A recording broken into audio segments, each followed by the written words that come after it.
The Lunar Guardsman, written by Krimmer. Chapter.05, Ending It Bigger. Rainbow had never been squeamish at the sight of blood. She would be in the wrong line of work if she was. When performing a brand new trick for the first time, or second or third, crash downs were a regularity and she would often cut and bruise herself. Applejack was the same, for similar reasons. Working on a farm with hard physical labor sometimes translated to accidents. Rainbow and Applejack would often be the one to patch up each other when either of them needed help but didn't feel like going to the hospital. Which in the case of them both meant almost always. Rainbow didn't really have anything against hospitals. But come on. She doesn't need to have every little bruise checked out. Every check and so far had been a whole day's waste for her, half of it just reciting every small nick and cut she had received in the last week. It was major boredom and endless lecture from doctors and nurses. What the hey is masochitis menace whatever supposed to mean anyway?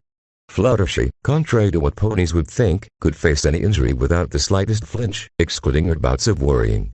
Being an animal lover that lives at the edge of the everfree forest meant she had seen the end results of many animal fights.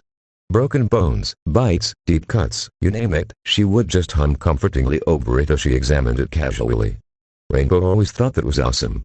Rarity didn't have the same fortitude like the rest of them, but after finishing the drama queen part she was practical about it. Something about sharp implements of pain, she mumbled. Rainbow always suspected the prim white unicorn had a hidden wild side, but she never would have guessed BDSM. Live and learn, huh? Pinkie Pie found the sight of blood, or any wound, no matter the size, gross and nasty. Which, since this is Pinkie we are talking about, meant she glued her eyes to the sight, mixing oohs and ehs over it, making constant remarks in her random way. The great surprise after the revelations of the last couple of days was Twilight. She had been practically raised by the most violent guy Rainbow had ever met, and according to their stories she had caught bits and pieces of his fight's first hoof, although, apparently he was responsible enough to order Twilight and Spike away when he had the presence of mind or, more often, drag his victim out of sight. Spike handled himself fine if it wasn't something serious at least. But Twilight couldn't even make herself look at blood if she had the choice. And, whoa, boy, Rigdon was really covered in the red stuff under his armor. Rigdon had apparently figured Twilight out a long time ago, and that was why the first thing he did after his armor was taken off and had sat down was to lift her like a filly and cradle her to his right side, facing her away from the cleanup that was performed on him. Fluttershy, Rarity, and Pinkie called the way she huddled against him, with his arm pulled like a blanket over her chest, super adorable. Yeah, maybe it kind of was, Rainbow secretly agreed. The sudden switch from violence to fawning over Twilight and Spike kept throwing Rainbow out of a loop. It was sweet, sure, but Rainbow rattled her head to bring out the thought that was forming inside her. It was like he expected every time to be the last time he saw them. Princess Celestia had called for a break in the tournament. Severe injuries were nowhere near unusual, but they couldn't just continue straight after a pony died. Luna and Renton had retreated, though most would say paraded, back to Luna's tower. Twilight and Spike ran after them and the rest of them followed. Luna brought Renton into her own bedroom and had them help him remove his armor so they could tend to his wounds. Most of them tried to convince them he should go to the castle's infirmary instead, but Renton refused on the grounds that he would not be a welcome sight at the moment. So, it fell to them to make sure that some pony, whose body they knew nothing about, would not fall over dead on their watch. Fun stuff. Luckily, all Rainbow had to do was pass the bandages. Luna and Fluttershy both examined Renton's pierced side that was obviously the most serious injury he received. Fortunately, his armor did its work and stopped the pick from digging in too deep and with too much force, though it left his flesh ragged and bleeding profusely. Fluttershy feared there was internal damage, but Luna dismissed her concern, claiming greater familiarity with his body. Renton may have been acting cool and reserved, but Rainbow saw how he relaxed after Luna's assessment. I need better armor, he told Luna that was examining the hole at his armor's side. It was the best we could do at the time, she answered. We need to have one either properly forged or get our hoods on better quality metal. The large amount of shaping spells weaken the metal, and I cannot increase thickness without it ending up brittleness. I hoped you would face blades anyway, not armor-piercing weaponry. She dropped the piece she was holding back to the ground. A longer-handled weapon would be nice too, Luna snorted with amusement. You did well enough with a pony-fitted hammer. But, indeed, we will need proper equipment. I am more concerned with your performance. Oh. Yeah, I made some mistakes there, didn't I? That's an understatement, she told him severely. I will let the bundle of your initial hesitance to actually strike back slip aside. Your blood on my bedspread says enough. But the way you actually disarmed yourself on your own, I am trying to find the words, but the only ones I can think of are not to be used in mixed company. Recton winced at Luna's criticism. You got underestimated, like we hoped, she continued, judging, but now every pony knows what you are capable of. More blunders like today's are unacceptable. HRMF, you got bruised too much. Your kind's armor needs more padding than we thought underneath. It seems Applejack had been sent to retrieve a bag of Redden's blood that Luna kept stored in another room in her chambers along with tubing and needles. Turns out that if you keep fighting and then jump around while carrying an alicorn is not so good for keeping blood in the inside when you have a couple of holes in you. Redden had trouble climbing the stairs up the tower even with Luna's help. Rarity, to her dismay and Rainbow's eternal amusement, had been selected, in honor of her seamstress skills, to stitch him together. Rainbow watched like a hawk, enjoying the way she gulped every time she threaded the needle through Redden's flesh and waited to see if she would try to stitch her monogram after she'd finished.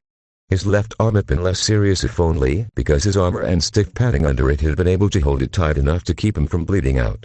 The unorthodox Heflin hadn't managed to cut completely all the way through, but it left a great gashing hole and cut veins. Redden had been able to hastily tighten his arm brace at some point, and that was probably the only reason he hadn't fainted from blood loss yet. Luna held it closed and wrapped some gauze around it until Rarity could turn her attention to it. Fluttershy and Spike were rubbing a salve over his bruises. The Earth Pony's kick had resulted in the entirety of his chest becoming blue, and landing on his back didn't help either. They all worked silently. Rainbow and her friends were keen on starting a more but discussion about what happened in the tournament. The way Redden and Luna kept grinning at each other, drunk in their own victory, wasn't a great motivator to do so anyway. None of them were eager to hear their feelings about the outcome. Princess Celestia had a different mindset. The bedroom door was kicked open and an angry princess marched in while Rarity was applying the last stitches on Redden's arm. Rainbow had never seen the princess angry before. Celestia's eyes were glaring at Redden, eyelids half closed and her lips were stern. Her mane didn't move like it used to, in those gentle waves it was known for, but seemed to spread and whip around like a flame. Rainbow could see her wing muscles tremble from the effort she put to hold them in place rather than spread them open in an instinctual act of intimidation. Rainbow Dash and the rest of the girls moved slightly, opening a path between the angry alicorn and her apathetic target. Celestia, Redden with a cheery smile, inclined his head at her, incredibly unaware of her mood, both arms too busy to move like they usually did when talking. You came to celebrate victory with us. We are kinda busy at the moment, patching my sorry ass self up, but when we are done I thought we might go and trade your wine cellar. How long has it been since you got west? A pony is dead, she interrupted him. Redden faltered. I noticed. I don't get it. I thought we won. He scooted along the bed, leaving Twilight behind him, and sat on the edge. Is there a problem? He said, looking curious. Celestia's eyes widened in disbelief. Rainbow herself could not comprehend the sheer callousness of those words. Celestia walked forward till her face was only centimeters away from him, Redden unflinching before her stern gaze. They stood still, measuring themselves against each other. And then Celestia slapped him with her golden horseshoe, hard enough for the metal to break his skin. There's a family down there right now, she hissed, crying over the corpse of what used to be a loving father and husband. You tore a family apart today and all you have to say for yourself is there a problem? Should I bring his widow up here so you can repeat that to her? Or maybe his orphan? What in heaven's name were the two of you thinking? You are practically celebrating on top of his body. I have seen many things, but such sheer cruelty was just. She looked at her audience for a couple of seconds before turning back to the cause of her anger. We are going to talk about this, in detail, later. Every pony lowered their eyes. Fluttershy and Pinky were tearing up, side by side. Redden spent a few seconds looking at the bloody white from his cheek. I see your problem, he told her. Things didn't go well today. Finally had a change of mind and decided it would have been so much better if it was my foot, my corpse down there instead, right? Celestia inhaled sharply. Behind Redden, Twilight and Spike gasped in horror. I never said that, you complete idiot. Stop trying to get out of this by twisting the meaning of my words, Redden. You killed a pony and put two others in critical condition. Leafstream will never fly again with the damage you caused to her wings. You are lucky Steadfast Ray claimed responsibility for today's events. Rainbow shuddered. She had hoped it wasn't so bad. Losing her flight, what was left for a Pegasus without the sky? You know, it just came to my attention that you are being rude. Redden changed the topic with sudden hostility. What are you trying to do now? I might be wrong because I am an uncultured, stupid, savage monster, but isn't it considered good manners to ask after someone's health when he has been hurt? He asked sarcastically. Celestia huffed. You are fine. We both know it takes a lot more than that to kill you. Regden agreed with her. Yes. I have taken worse, you would certainly know how much. But how much more can I take, really? He pointed at the stitched hole at his side. Somehow, I doubt those ponies knew about what kind of damage I can survive or where my vital organs are located. Take a good look, Celestia. What do you think would have happened if the blade landed higher? Would it have pierced just a lung, or was it long enough to hit my heart? What about a bit deeper or sideways? Is dying by perforated intestines and stomach as painful for ponies as it is for my kind? Keep in mind, of course, that I can't rely on your magic painkillers if you are implying, after everything, that I don't care. I am saying that I didn't pull my punches. But neither did they. Celestia kicked the ground, her anger returned. You knew from the beginning they would try to really hurt you, Regden. They dedicate themselves to my protection, and they have seen you try to kill me twice. Hold on, did she just say, I've warned you to stay away from them, again and again? How much longer can I protect you from your own actions? How many more of my ponies do I allow to be hurt because you are my friend? Where do I draw the line? You could have stopped this any time. I foolishly trusted you to do the right thing for once, and you did not. I did stop it. He shouted. It was 3 against 1 and they still wanted to play hard. Well, I gave them what they threw, damn wanted. It was the only way it could have ended. Celestia shut her face to his, the beginning of tears in eyes, her forehead almost touching his. You just can't understand, can you? It could have ended otherwise. I let it go on, and I am to blame for it as well, because even then I kept hope that you would not sacrifice my faith in you, once again, over a meaningless fight. I know what you have been through, Regden. I know you could hardly be blamed for what you had to turn yourself into. I have shown patience for years, forgiven crimes done in ignorance, and allowed you freedom. If not for Twilight and the lives your gifts have saved, then because of our friendship, and I selfishly couldn't lose that, despite all the pain and beatings you personally deliver to my subjects. But I don't have much patience left, nor can I keep granting favors to keep ponies from demanding your head. Not when all your promises to control yourself prove false time after time. They tried to kill me first. I know, I am not blind. This is not about whether or not you are justified in your actions to defend yourself. If something like this had happened at any other time, I would be supporting you wholeheartedly. But this was not a life or death situation. You could have refused to fight against 3 of them. You could have surrendered. You could have called for a stop when you got hit. You could have been less you. No pony had to die. Your actions are not excused this time, not when you had options left. She pulled back. Regden leaned back on his right elbow, half lying on the mattress. I could have surrendered, he mused darkly. An interesting notion. But that was not going to happen, Celestia. Either I came out of there with a win or I died. Those were my options. You conceded, sadistic, prideful. Would you like to know why? He interrupted her with a wide smile, as if everything was forgotten and he had something very interesting to share. Terrainfo, he looked like rarity when she had a straight flush at poker. Celestia waited for him to make his point. Pinkie Pie, come over here, please, he beckoned. Pinkie came to his side and sat next to his legs.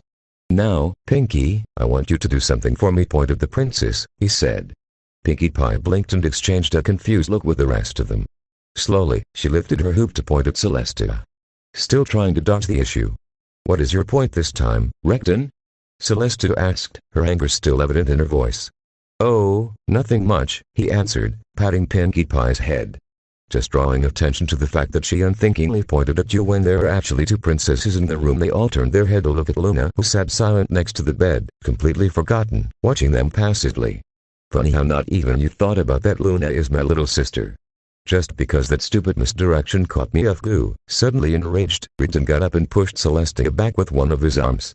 Maybe you should think of her less as your little sister and more as your equal.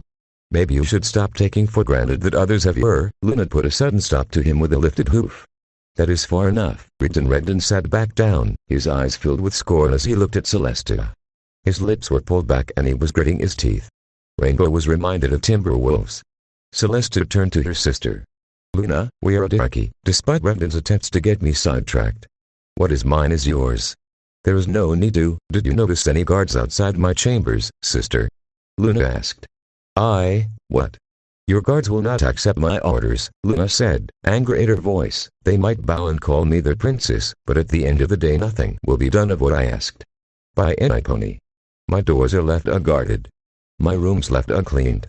If I wish to eat I have to personally visit the kitchens and wait for my meal, or it will be lost in the bustle. The treasury will not release funds to me unless they get a direct order from you. I am not a dark here, sister. I'm just an unwanted guest. Celestia was visibly shocked, the last remains of her anger evaporating. Luna, if you had told me before you would have done what, sister? Order them to obey. Is any authority I am going to have only because you ordered it so? Luna said bitterly. She jumped on her bed and sat next to the still fuming Recton. Recton has been the only one to unquestioningly stand by my side since my return. A complete stranger to our land has been more accepting of me than our own subjects. He has been doing everything in his power to aid me, and you saw the result in the tournament. Jeering and insults. If you wish to punish him for today's events, then let me tell you that you can't. He is under my command and I rule today as an accident in the heat of battle. Overrule me on this and you will have to admit that the so-called monarchy is a farce. I need ponies by my side if my plans to prove myself as a princess are going to work, sister, not you having to approve to the Migsma request for tea. I need the unmitigated loyalty of a Lunar Guard. Rainbow had to point out the flaw in that. Oh, sorry princess, but one guy is not really much of a guard, is it? There will be more, Luna insisted, especially after today. There are ponies who will wish to reach their full potential.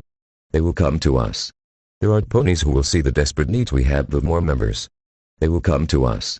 We have proven we are just as good, nay, better, than the Solar Garden ponies will cling to that, or you might get ponies who will come to you because of the violence Renton portrayed, Celestia pointed out.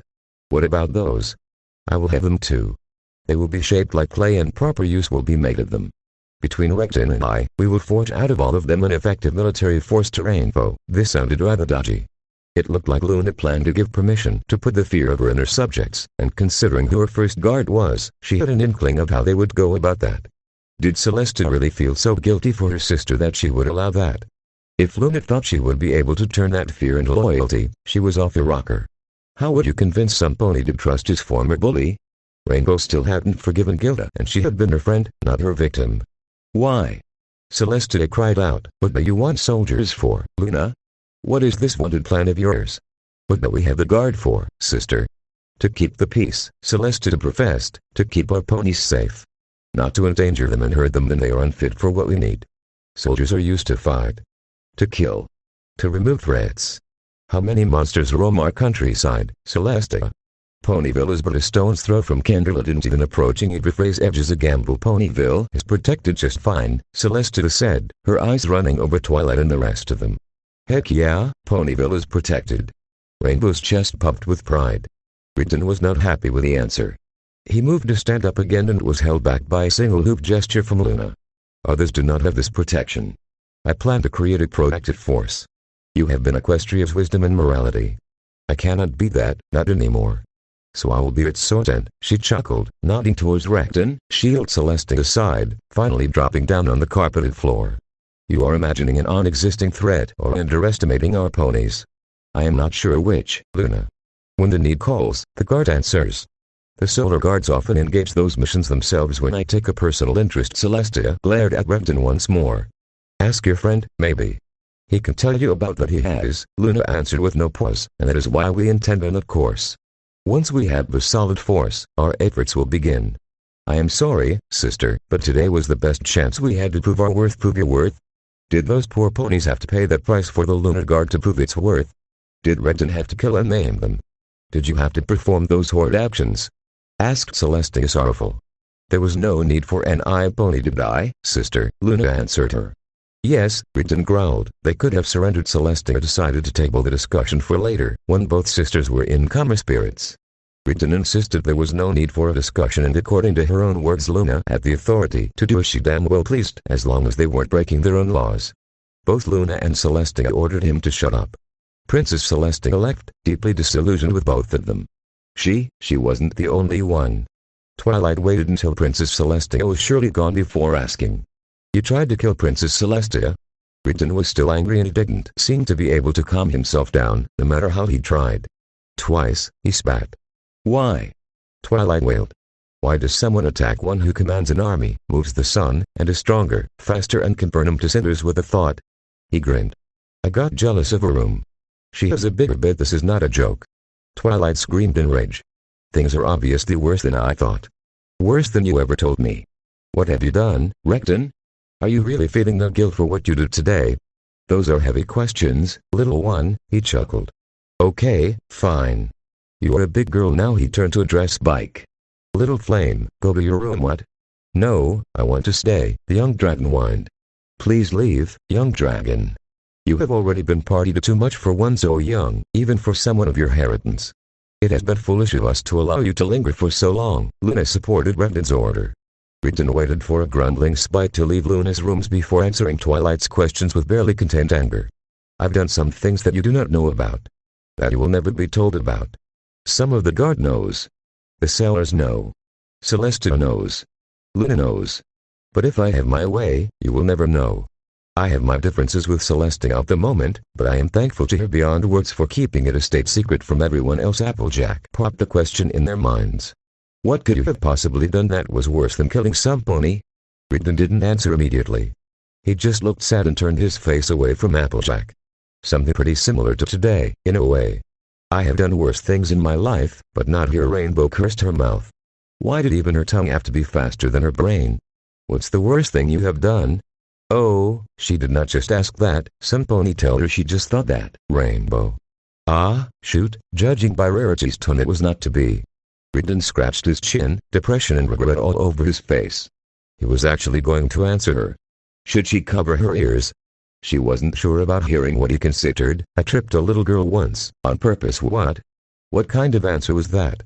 Should she ask him for more details? Uh-oh, Rarity was looking at Rainbow's way and the way she smoldered said no. You haven't answered Twilight's second question yet. Renton. Luna, of all ponies in the room, brought them back on track, her posture screaming resignation. Fine. He leaned against the bedhead, defeated. I don't. It just doesn't register, I think. Not him, not his family, nothing. I told the truth to Celestia. Is there a problem? She is right. Right about everything. I screwed up today, we both did. It was not supposed to be this way. Poor Celestia just wants us to feel guilt for this, at least. Have some empathy. But, compared to everything else, what's so bad about the clean death of someone we don't know? I was alive, he wasn't, but I was, and it felt amazing. I know it sounds monstrous. It is. But, I am sorry, little one, I am so sorry. I am trying my best, I swear, when it blows, it's really gonna blow hard, won't it? Rainbow got up from her bed. It was useless. She spent half an hour on that darn thing and all she managed to do was make a mess out of it with all her tossing and turning. The sweet nap she craved was out of reach. She knew what the problem was. She couldn't get today's fight out of her mind and she couldn't stop thinking about Nightmare Moon. They had been lucky, Rainbow knew. Nightmare Moon could have crushed them at any point, but she didn't even take them seriously until it was too late. Discord had done the same, but the spirit of chaos took nothing seriously. Nightmare Moon was a different mare, however. If she had truly thought of them as a threat, Rainbow gulped. She was brutal in the stories. She made sure that no pony would even think of challenging her by spreading terror the likes of which had never been seen. There were tales about ponies who refused to sleep by the thousands, the nightmare she unleashed, terrorizing them to death. Ponies she caught that would be found later in flay pieces. Monsters she commanded that would obey her every whim, hurting every pony they got their claws on. Rainbow's childhood was full of nights huddling onto her covers after hearing or reading that stuff. And it seemed to Rainbow that there were too many similarities between those stories and what Luna wanted to start doing right now. That fight, she felt sorry for the dead stallion and his family, but that could be attributed to sheer accident. It happened. A hit too hard or at the wrong place in the AM, it could end for you right there. They were fighting with real weapons and the sellers pushed him too far.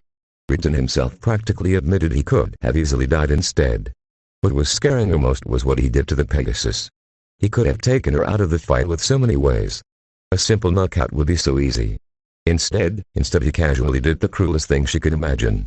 She had been too far away, but she almost believed she could hear the bones shattering and slashing through the mare's flesh as he did his best to pulverize her wings in the short time he had. And he didn't care at all. He admitted he should be feeling guilt for the dead, but he had completely forgotten about her during his apology. It didn't even manage to stick in his mind. He regretted that he was like this, and it felt like it should count for something, but Renton was starting to scare her, she admitted to herself. And she certainly didn't want to see what he would do if given actual provocation. Or orders. Because if Luna ordered him to do something questionable, Rainbow knew that he wouldn't flinch from doing it. She felt her throat. How strong were those fingers of his?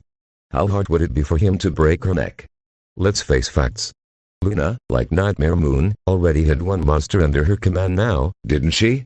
Celestia obviously had no control over Recton, if she ever did, and he felt no guilt or remorse for his actions. All he cared about was Twilight and Spike, and they couldn't be around him all the time, or temper him down all that much. Luna might not be Nightmare Moon anymore, but her screws were just as loose. And who could keep her under control if she went off the deep end again? Rainbow didn't want to have to face Nightmare Moon again. She was certain that if they did, this time she would play for keeps.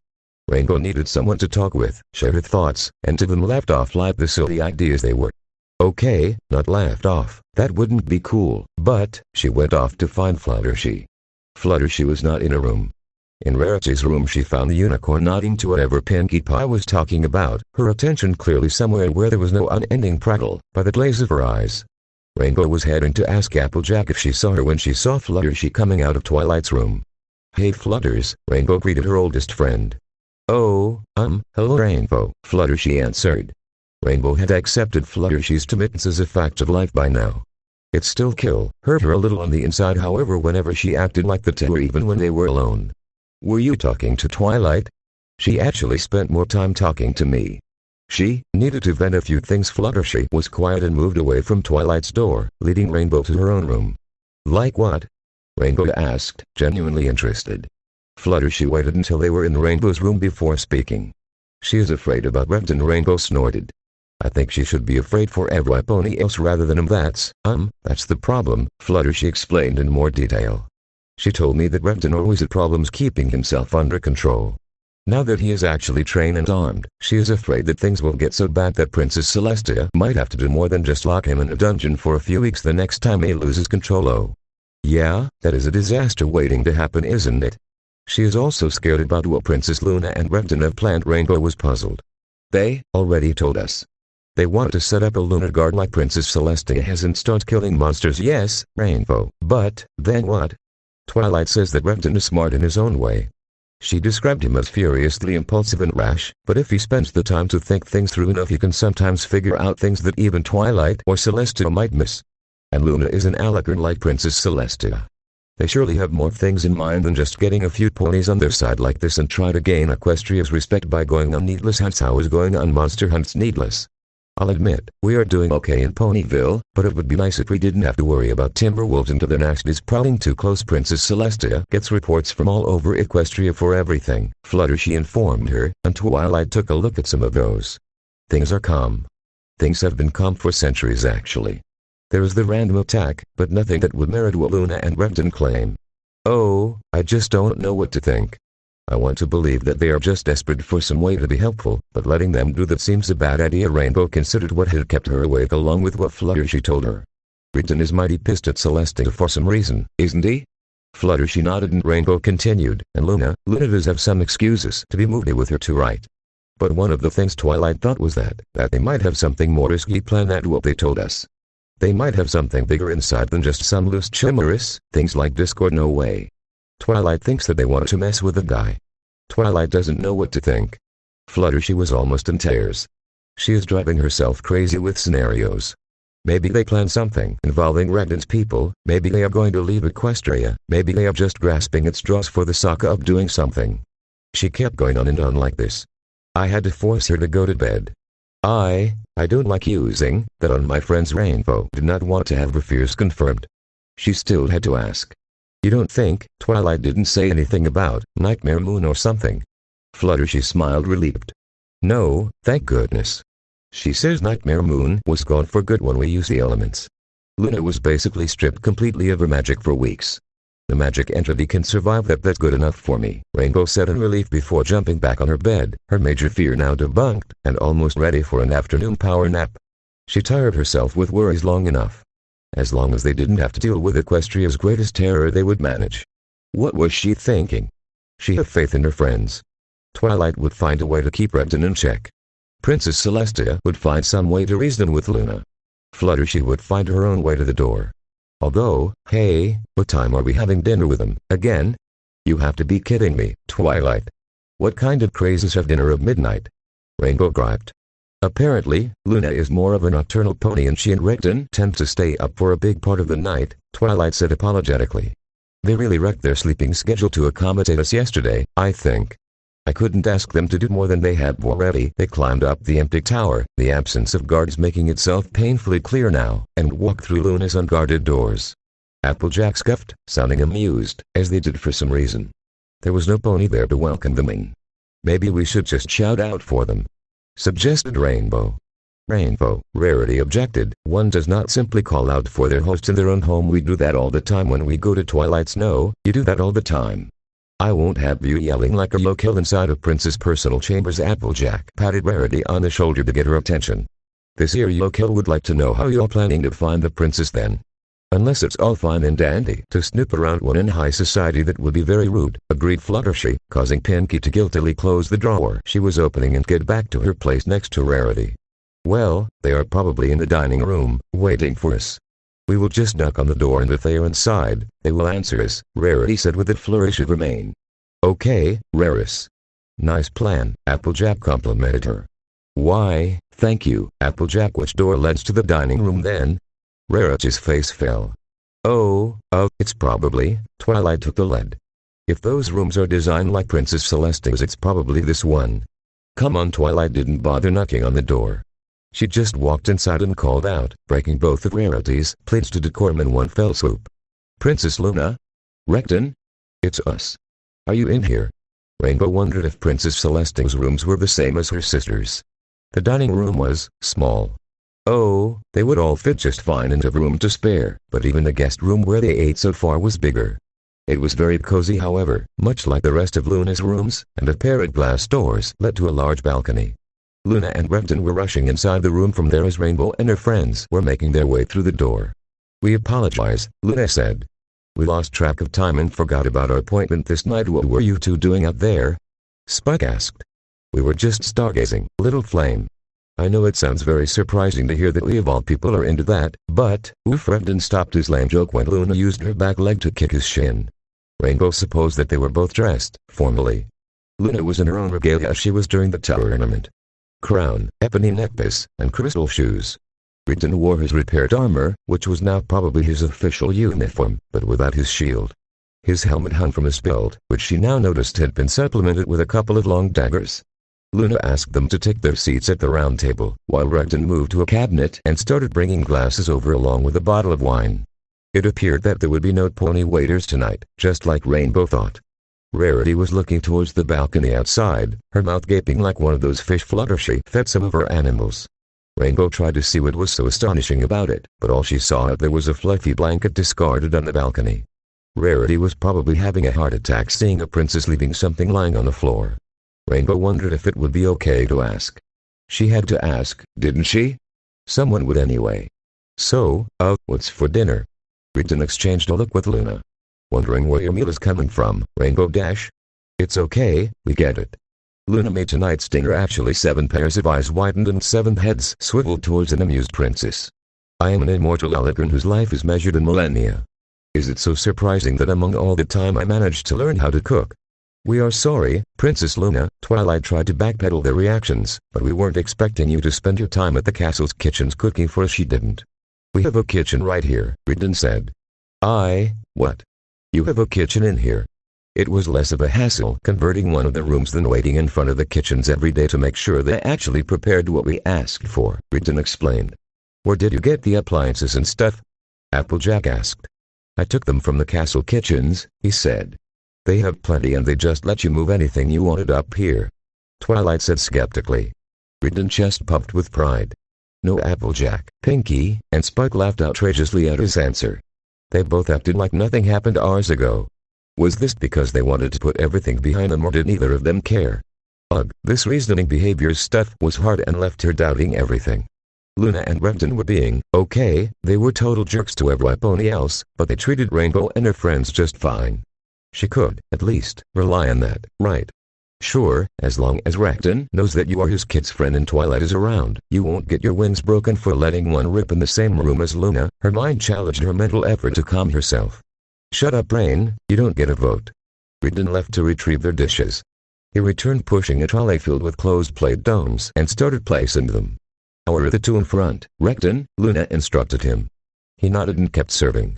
After he placed their plates in front of them, he distributed the silverware. Luna seemed to have a special place in her heart for silver, and then poured wine in every pony's glasses.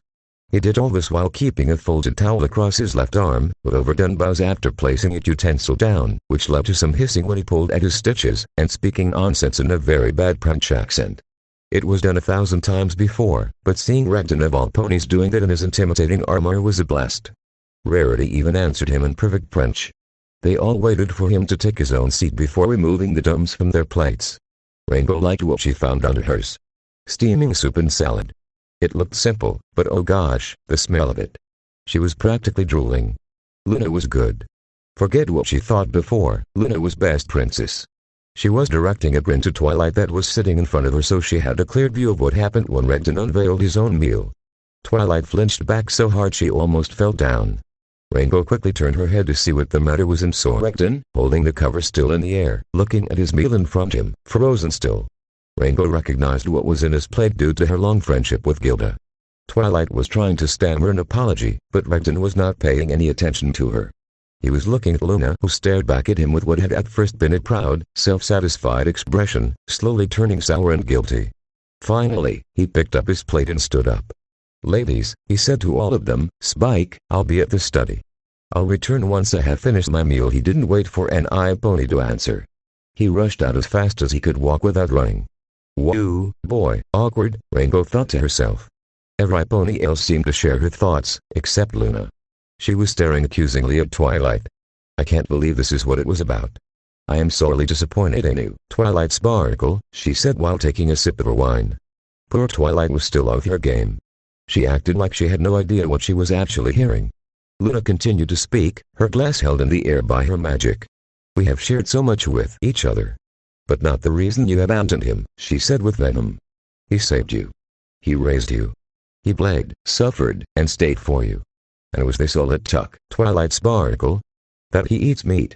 The simple nature of his species, his diet." Luna's stern gaze passed over each of them, judging them. "Does this revelation disturb the rest of you, too?" Rainbow was the first to speak up and defend herself. "Hey, I used to hang out with a griffin. I even tried meat once that had been really yucky actually, and up to this day, Rainbow still hadn't figured out how she got herself to do that. She never asked what the meat was from and never wanted to find out." She pointed at Fluttershy next to her. "And Fluttershy has taken care of carnivores. I doubt she minds if Regden has to eat meat to survive." Fluttershy hid her face behind her hair and mumbled an information. "Atta girl. So brave." Applejack and Rarity were hesitant, but supportive. "It's not like we didn't get the idea that he ate meat from that story he told us yesterday. It would be really weird to see him eating it in front of me, but as long as it ain't one of my animals or pony, I'll guess that I'm fine with it indeed.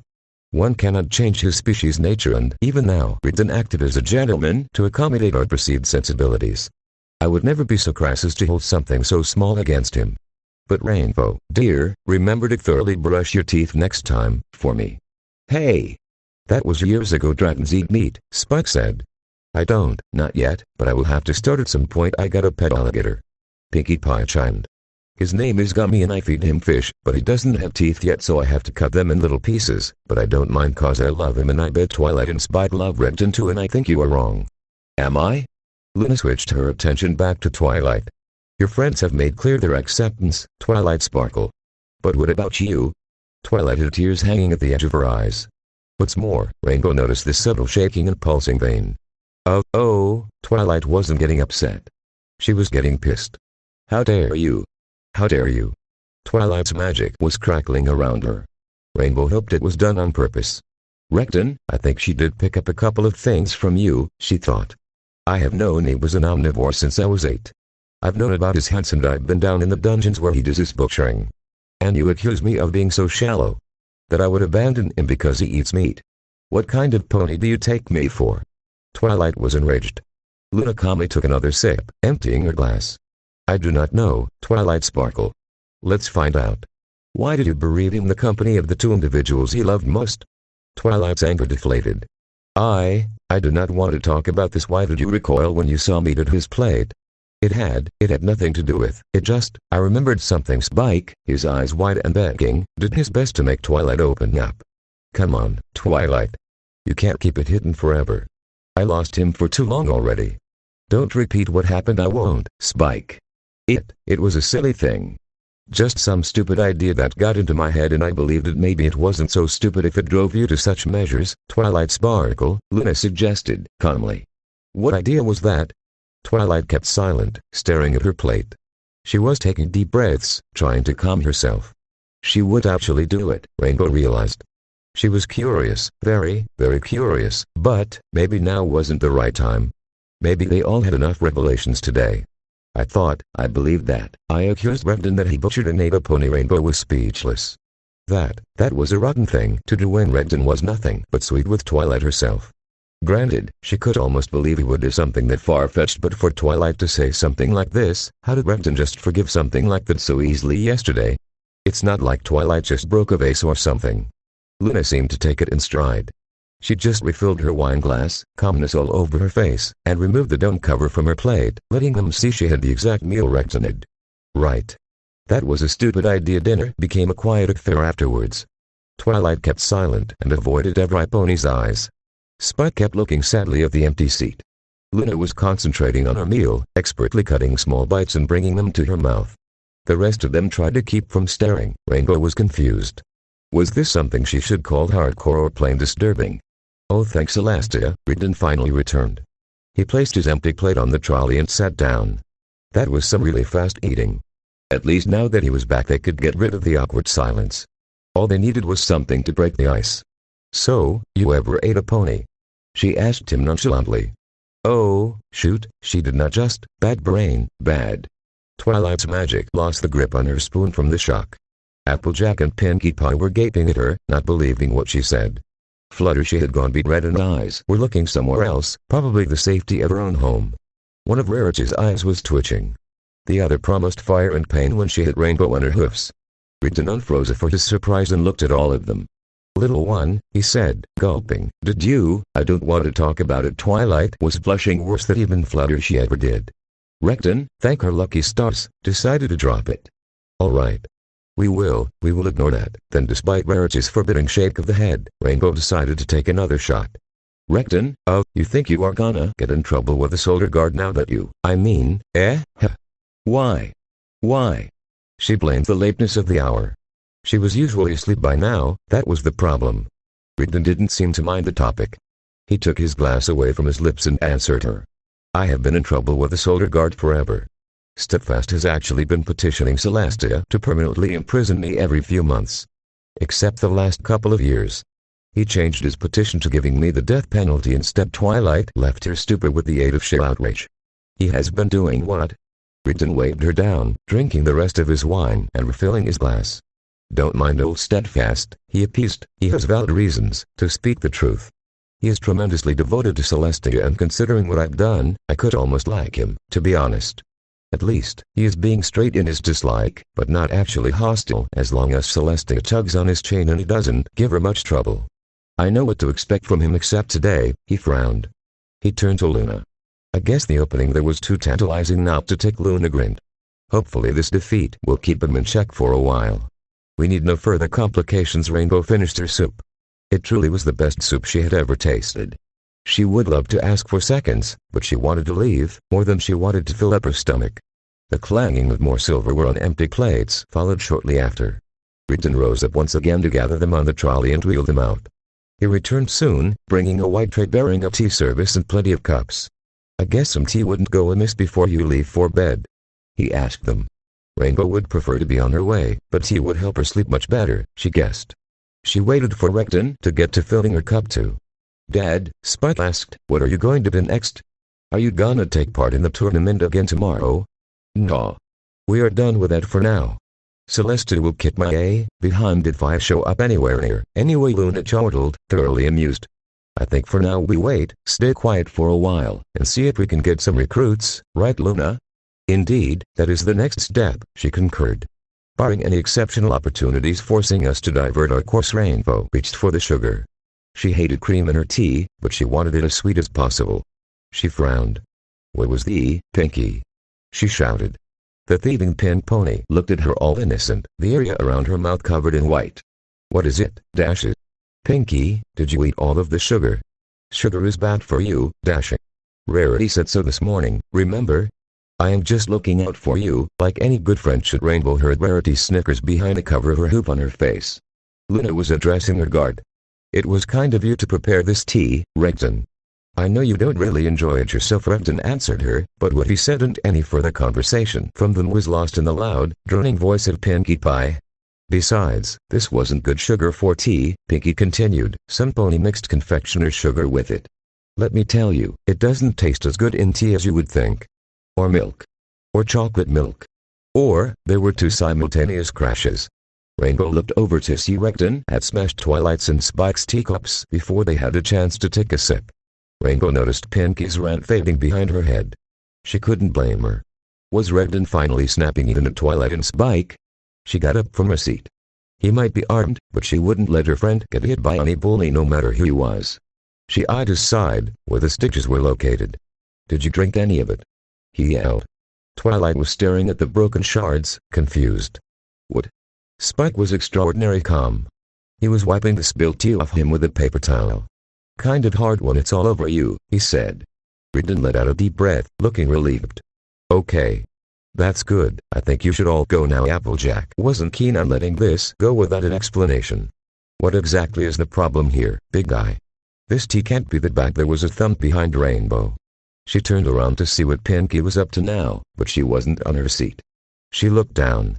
Pinkie was lying on the floor, her whole body trembling violently, white, thick saliva drooling from her open mouth. Rarity and Applejack saw her too and rushed to her side. Pinkie. Rarity was terrified. She tried to hold Pinkie still and move her head to the side. What the hey is wrong with her? Twilight, give us a hoof. Applejack called out. Before Rainbow could fully turn her attention to her fallen friend, she noticed among the pandemonium Regden slump in his seat and in a hushed voice say to Luna. Well, Luna. That's certainly a way to